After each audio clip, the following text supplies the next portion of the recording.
Wilujeng Enjing pulang deui, balik lagi ketemu lagi sama saya di pelajaran bahasa Sunda. Nah, khususnya untuk kelas 8. Nah, urang lajengkeun deui pelajaran anu kamari. Pak, anu kamari naon? Urang pelajaran anu kamari nyaeta Kawih Sunda. Nah, kamari urang mempelajari ngeunaan Kawih Sunda nya. Orang lajengkeun deui, orang kita lanjutkan lagi pengajaran Kawih Sunda. Siap ya? Sok buka di bukuna nu kamari, tong poho tah tugas-tugasna nya, jangan sampai lupa ya. Yuk, naon wae nu kudu dibahas ayeuna?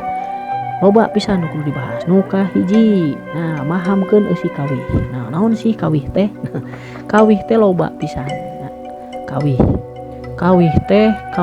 dalam bahasa Indonesia tuh lagu ya, lagu bahasa Indonesia atau kawih Sunda, lagu bahasa Indonesia lagi. Kawih Sunda teh loba pisan ya. Naon kawih? Lagu kawih Sunda teh, lagu bahasa Sunda itu banyak sekali. Ada yang diiringi oleh calung, oleh degung, oleh kecapi, bahkan ada yang diiringi sama keyboard dan juga gitar juga banyak. Nah, contoh yang kemarin itu Cinta Nusa itu diiringi oleh keyboard dan juga gitar ya, dan juga ada teng tereng teng.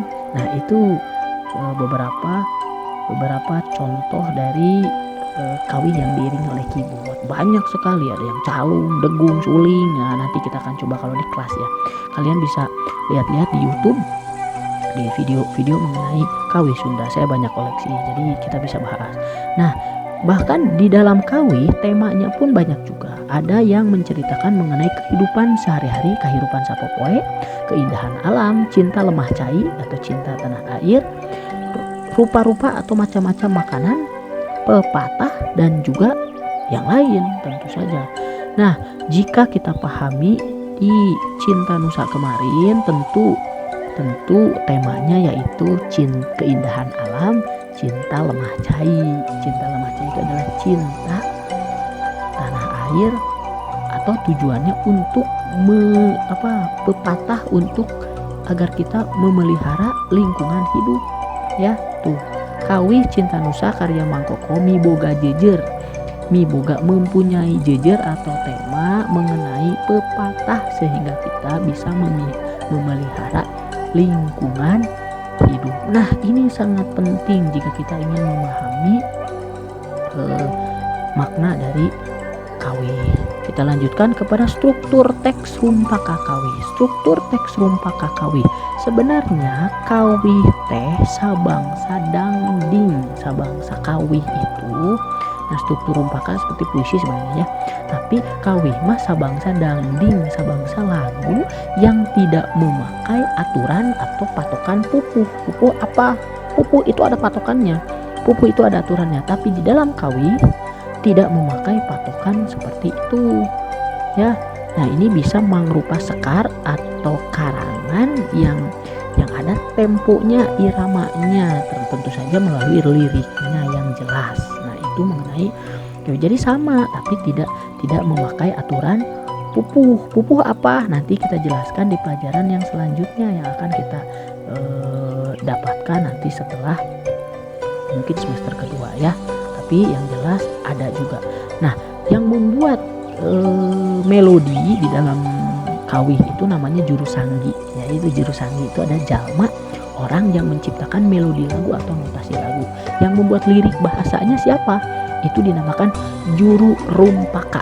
Yaitu orang yang khusus untuk mereka-reka atau membuat bahasa, ungkapan bahasa di dalam lagu. Nah, musisi lah kalau kita jelasnya ya. Juru sanggi itu musisinya, aransemennya lah. Nah, sebenarnya kawih juga itu tergolong dalam bentuk puisi ugeran, puisi, tapi dalam kawih lirik yang berbentuk puisi itu dihaleuangkeun, artinya dinyanyikan, dilagukan. Kalau tidak dilagukan, liriknya akan sama seperti puisi saja. Hanya saja struktur teks Rumpaka itu jelas ada bermacam-macam, ada isi ada unsur-unsur intrinsik di dalamnya. Nah, ada juga unsur intrinsik yaitu batiniah yang ada di dalam, dan juga ada unsur lahiriah atau ekstrinsik. Nah, unsur lahiriah atau ekstrinsik ini antara lain adalah satu, imaji, yang kedua simbol atau lambang, yang ketiga adalah musikalitas atau wirahma. Apa itu nanti dijelaskan. Kemudian ada unsur batiniah. Unsur batiniah itu yang termasuk ada tema, rasa, nada, dan amanat. Unsur batiniah ini adalah unsur yang ada di dalam, jelas temanya, rasanya, nadanya, amanatnya. Nah, jika kita perhatikan ya, unsur lahiriah dan unsur batiniah jika kita bagankan berupa begini. Isim tetsada. Nah, ini kita akan tadi ada imaji, ada apa. Nah, kalau dibagankan akan seperti ini. Kita baca. Akan seperti isim tetsada. Isim tetsada itu adalah singkatan dari unsur lahiriah dan batiniah yang ada dalam kawi. Isim itu adalah lahiriahnya. Tetsada batiniah. Kita lihat isim, i-nya untuk imaji. Ya. Si-nya adalah untuk simbol atau gambar. M yang ada di sim adalah untuk musikalitas atau wirahma. Nah, isim berarti lahiriah. Nah, kemudian tetsada batiniah. Tetnya apa? Tadi tema. Kemudian T-nya adalah yang satu, amanat.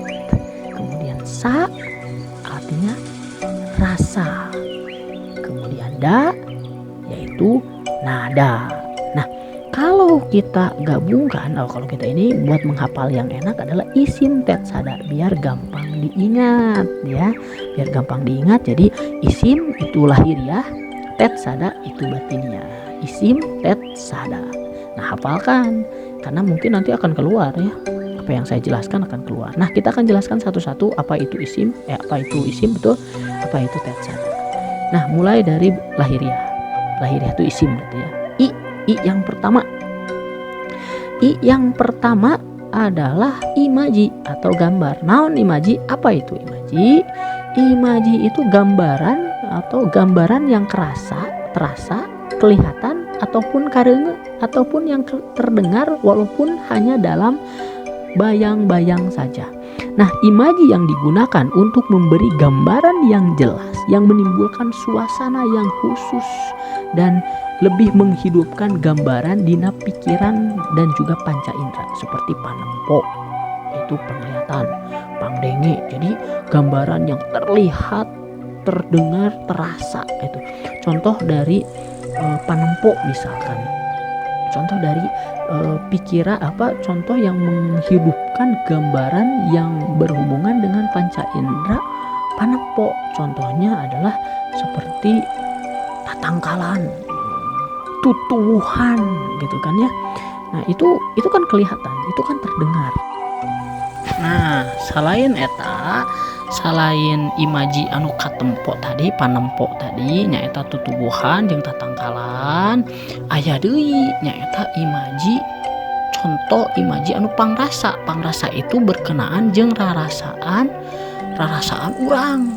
Contoh gimir getir teh nyaeta perasaan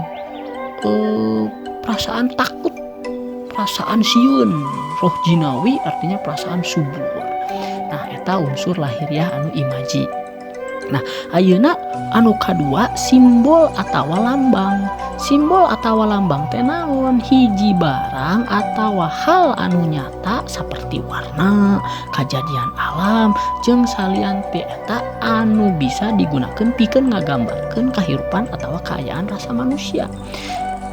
Barang hal seperti warna, kejadian alam, dan selain dari itu yang bisa digunakan untuk menggambarkan kehidupan atau keadaan perasaan manusia. Itu yang disebut dengan simbol. Nah, simbol ini sendiri atau simbol atau lambang ini sendiri berhubungan erat dengan imaji. Nah, imaji ini lebih lebih dipokokkan, atau imaji yang digunakan ini untuk lebih menjelaskan simbol yang dipakai.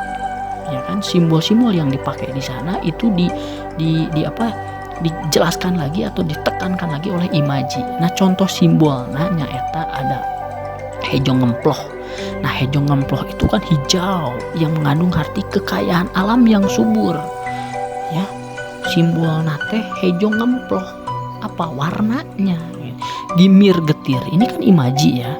Imaji kan simbol dari kekayaan yang keadaan yang penuh dengan kekhawatiran, memakai imaji gimir getir. Nah itu simbolnya. Nah kemudian unsur lahiriah yang ketiga yaitu musikalitas atau wirahma.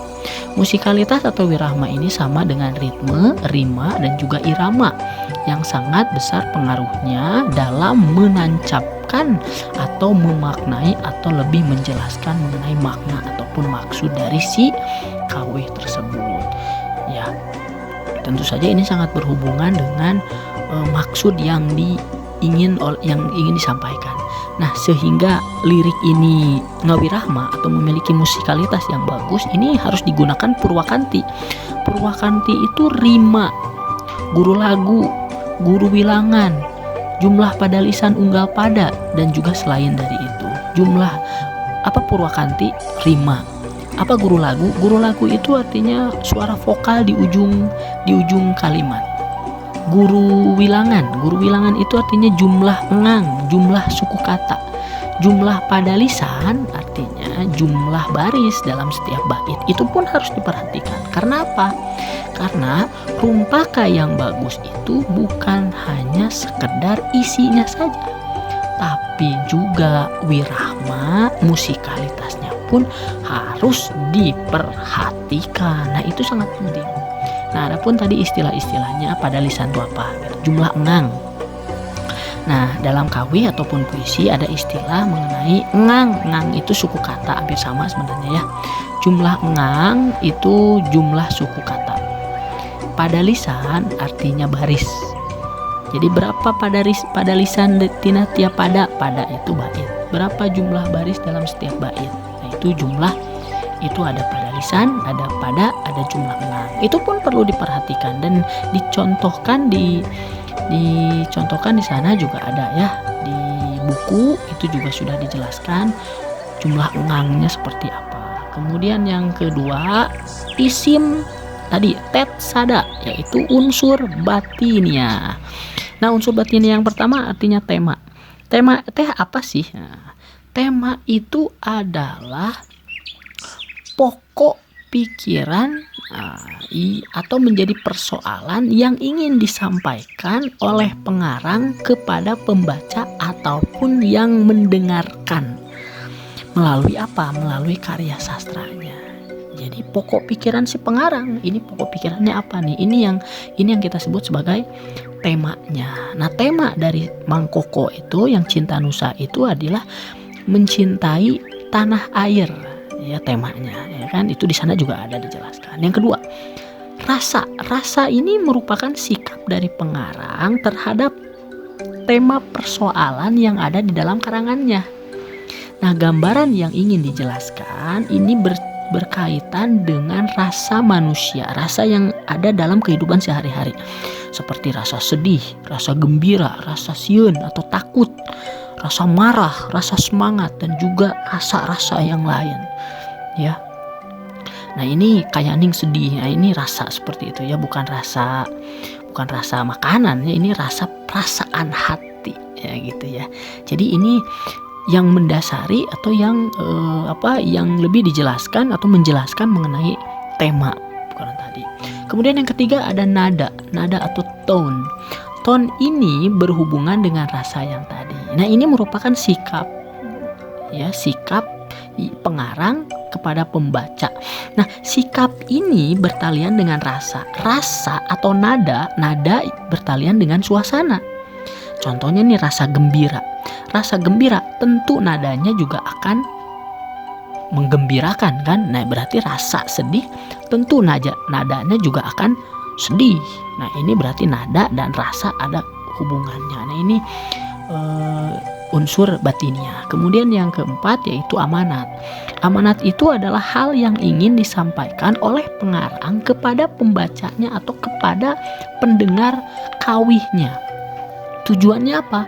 Tujuannya agar si pembaca ya atau yang mendengarkan terpengaruhi oleh isi lagu atau isi kawih tersebut, sehingga membawa perubahan dan juga perubahan ke arah yang lebih baik.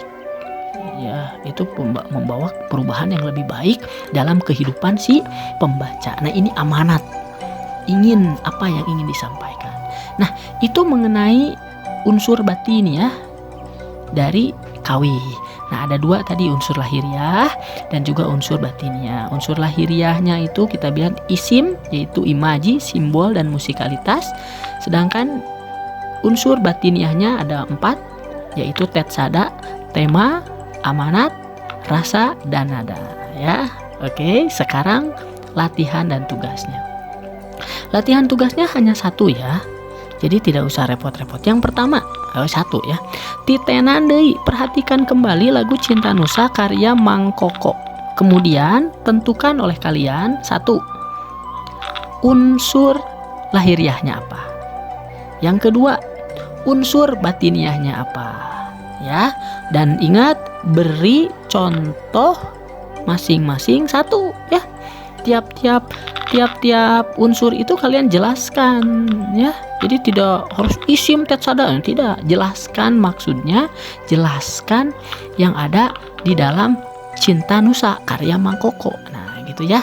Kerjakan tugasnya dalam kertas folio bergaris, tong hilap, jangan lupa kasih nama dan juga kelas. Waktu ngumpulinnya sebenarnya saya agak lama ya, 2 minggu setelah tayang ini. Itu paling lambat. Kalaupun minggu depan kalian sudah beres, silahkan saja ya. Jadi perhatikan lagi, tadi sudah dijelaskan isim tetsada, teks rumpaka, struktur teks rumpaka. Jadi tolong jelasin lagi ya. Nah, itu saja yang bisa saya jelaskan, itu saja yang bisa saya berikan untuk hari ini. Terima kasih banyak, semoga bermanfaat, mudah-mudahan ada perubahan dalam hidup kita, mudah-mudahan kita diberi kesehatan, kelancaran, dan juga kelancaran dalam mengerjakan sesuatu yang kita anggap penting ya, terutama belajar. Hatur nuhun, terima kasih, selamat pagi, sampurasun.